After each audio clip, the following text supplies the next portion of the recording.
भुवनेश्वर आंचलिक पाणीपाग विज्ञान केन्द्र पक्षर एक बड़ खबर सामना आए 9टी जिलार प्रबल बर्षिक वर्षा पछू फेरुଛି लघुचाप केउँ जिला केते पुणे वर्षा ताने संपूर्ण अपडेट जानबा तागुर हम चैनल को सब्सक्राइब करंतु बाखर दबे लाइक करू प्रेस करंतु संग मानक सहित शेयर करंतु चलंतु डरी नकरी खबर पर नजर पकाइबा।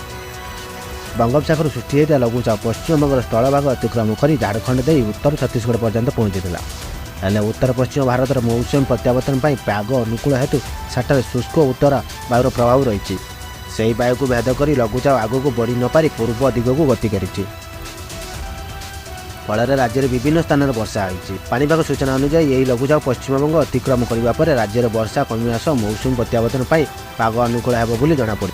तेज आज किसी स्थान वर्षा होवार संभावना रही विशेषकर 9टी जिला को जारी कर जिलागुड़िक है केउझर मयूरभंज सुंदरगढ़ अनुगुल ढेंकानाल जाजपुर भद्रक बालेश्वर और केन्द्रापड़ा किसी स्थान प्रबल वर्षा होवार आशंका रही आंचलिक पाणीपाग विज्ञान केन्द्र पक्षर सूचना दी जाए। मौसुमी अत्यधिक सक्रिय हेतु गत 24 घंटा राज्य में 26.8 मिलीमीटर वर्षा होती आंचलिक पाणीपाग विज्ञान केन्द्र पक्षर कहुई।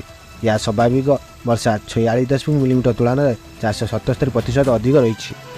अक्टोबर मासर प्रथम 3 दिन में 53.7 मिलीमीटर वर्षा रेकर्ड करा बेले जहाँ स्वाभाविक तुलन में 238% अधिक रही आंचलिक पाणीपाग विज्ञान केन्द्र पक्षर सूचना दी जाए।